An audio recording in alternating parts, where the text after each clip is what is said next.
Hey guys, appreciate you coming out. Exciting time around the building. You know, one thing about college football is when you start your second semester, as a head coach, you get to meet with your squad, and then you get all fired up to be with them, and then you got to go on the road recruiting for 2 weeks. So this is the first week back with our own team, and it's been awesome. We're getting to work with them today. We had a team workout, which was good. And so it's fun to get back to work, and it's always cool to see now you're with the 2022 version of the team, minus some of the freshmen that'll be here come the summer. So excited. I think the momentum is certainly going in the right direction, and we just need to keep building, you know, one day at a time, one chop at a time, and our guys are definitely doing a good job with that. So with that, why don't I throw it. Keith, what do you got? Oh, where's Keith? Where's Sarge? He's off investigating. He didn't make it. He's investigating somewhere. I got you. All right. We'll open up to questions. Greg, I guess with the 4 offensive line transfers, do you feel that you, and the guys you obviously brought in December, do you feel that you guys are finally in that spot where you have the depth and the talent to kind of move forward at that position? Well, that was certainly the aim, right? I'll let you know. I really think they're impressive players, but until you coach them and until they get into your system, you can't really ever know, right? But certainly we didn't sign them not to play. I mean, they're coming, and we're counting on them to play. But can you just talk about some of the coaching changes you made since the season? Well, yeah, I mean, we've had some things today. You know that we named Damir Shaw receivers coach, and I'm really excited about that. You know, Taekwon decided that it was time. You know, and it's strange. People wonder what's going on. I've known Ty for half of his adult life, right? Recruited him out of high school, his career here. I signed him down in Tampa. He played for me for 2 years, and then brought him back here, and he coached. And you know, there's nothing but love there for him. He's been a great representative of Rutgers and a great friend to me. But sometimes guys feel like they need to spread their wings and fly from the nest. And you know, again, nothing but love unless we're playing them. Then it's different. Greg, just with Taj Harris and Sean Ryan, what did you like about those two guys, and I guess what makes them the right fit?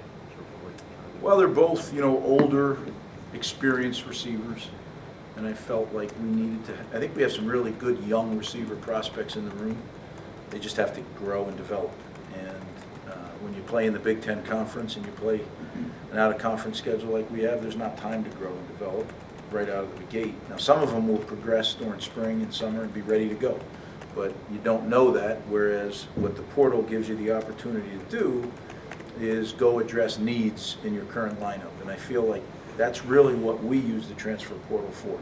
Every once in a while, do you get a young player that maybe's, you know, just wants to be home and you think he's worth developing? Sure, but that's a one-off, at least for our program. To me, a lot of the use of the portal is for addressing need. On that line, do you look at now teams have portal classes every?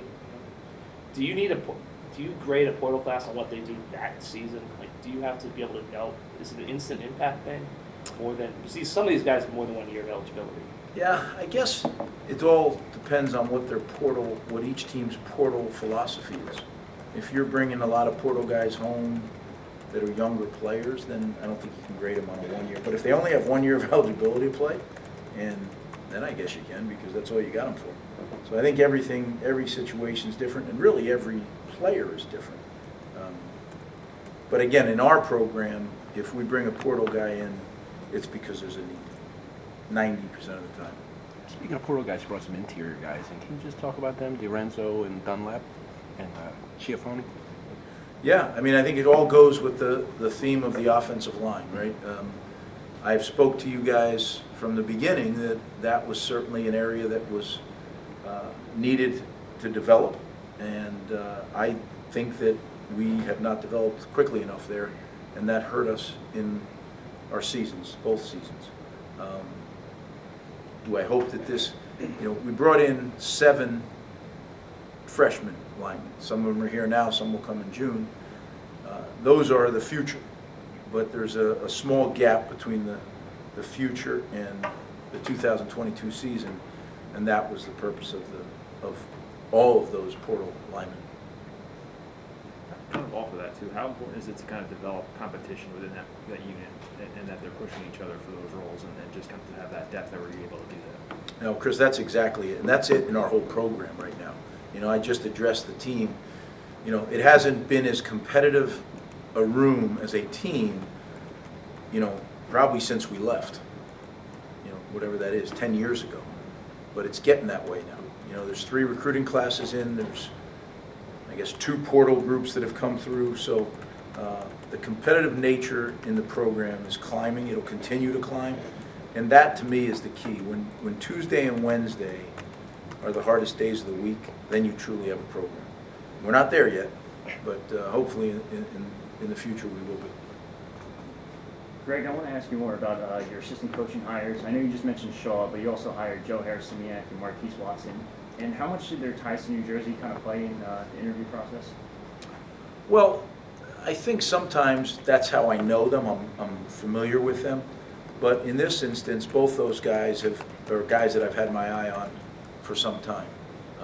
They both happen to be New Jersey guys, like you said, Richie, but they're excellent coaches. They're excellent recruiters. When I talk about coaches, what am I looking for? I'm looking for guys that really, really understand how to equip players and how to inspire players.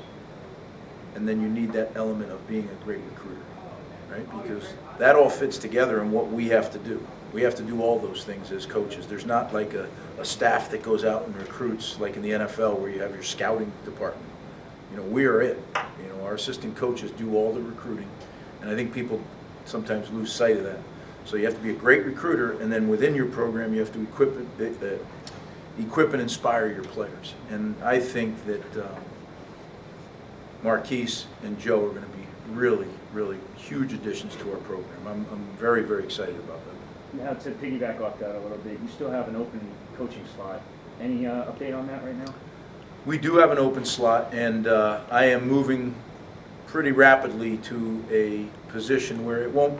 I'm going to announce that soon, as well as some other things at every level. I think when you get 2 years into it, you kind of take a look at the whole operation, and you say, okay, now how do we make moves to get better? In this day and age of college football, you have to be ready to pivot all the time, whether it's players, whether it's staff, and the staffs are large, right? You have recruiting staffs, personnel staffs that are working behind the scenes.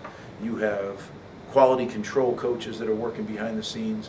And I think matching them with the right position coach and matching them with recruiting staff, all of that's critical.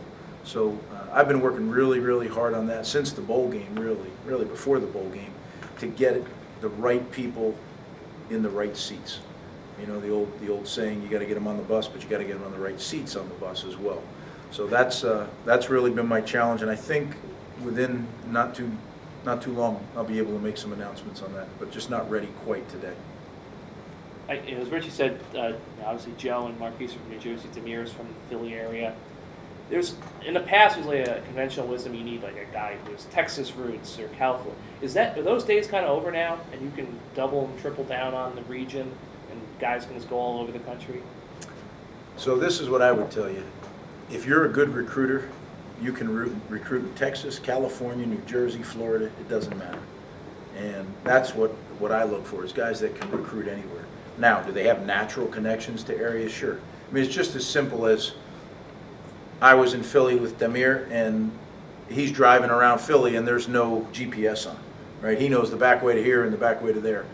But does that make you a good recruiter? No, right? That's your familiarity. Now, your relationships might help, but really it boils down to, are you a good recruiter? What is recruiting?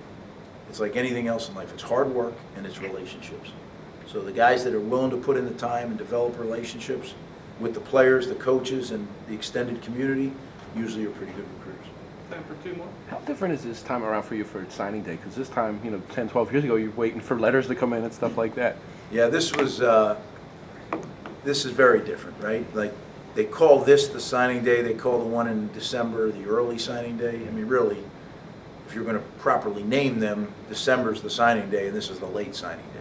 So, but certainly I think we've made some great additions in today's signing, and I'm very excited about the guys that we're bringing in. There's some guys on this list that I think some can contribute sooner than others, but I think all of these guys are going to have an opportunity to contribute in some way, which to me is important. You know, as you build your roster, you just have to have quality young men, quality football players, quality student athletes, and the more of those you put together, your culture multiplies exponentially, right? It grows exponentially, and that's what we're trying to do. Richie and then Crash to finish. Greg, you added 22 guys today. One guy specifically I want to talk about is Timmy Ward. He's a Hodgkin's lymphoma survivor. Can you tell me a little bit about the backstory here and how you identified him?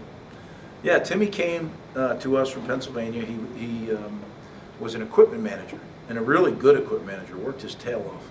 And equipment managers are a very key part of our operation because to practice, you know, you have 10 position coaches, and each one of those guys has an equipment manager that works with him, that makes practice go quickly, that has the drills set up, that does different things to make it efficient. Timmy was one of those guys, and when we had walk-on tryouts, he went to the walk-on tryouts. And my coaches came back, the people that were at the tryouts, and said, you know, there's 3 or 4 guys there that we think have a chance to help. And one of them is one of our managers, Timmy Ward. I said, oh, that's cool. Now, we weren't ready to do anything last semester, but this semester we allowed a few guys to come out and be part of the team. And he's doing a good job. He's got a long way to go. You know, this is college football, but Big Ten football. But I think he's going to be a great addition. He was a great addition as a manager, and I think he's going to be a fine addition as a player. Obviously, I guess last week one of the ADs said that the Big Ten's thinking about eliminating divisions. I'm assuming you'd be a pro vote for that. Do you think that would be help Rutgers?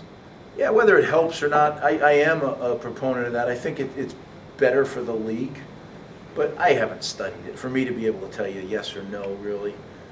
I'm so much at the stage in my career. You know, I have a belief that unless I'm going to be really involved in all the inner workings of legislation and committees and all that stuff, I don't really deserve to have a strong opinion because I don't know.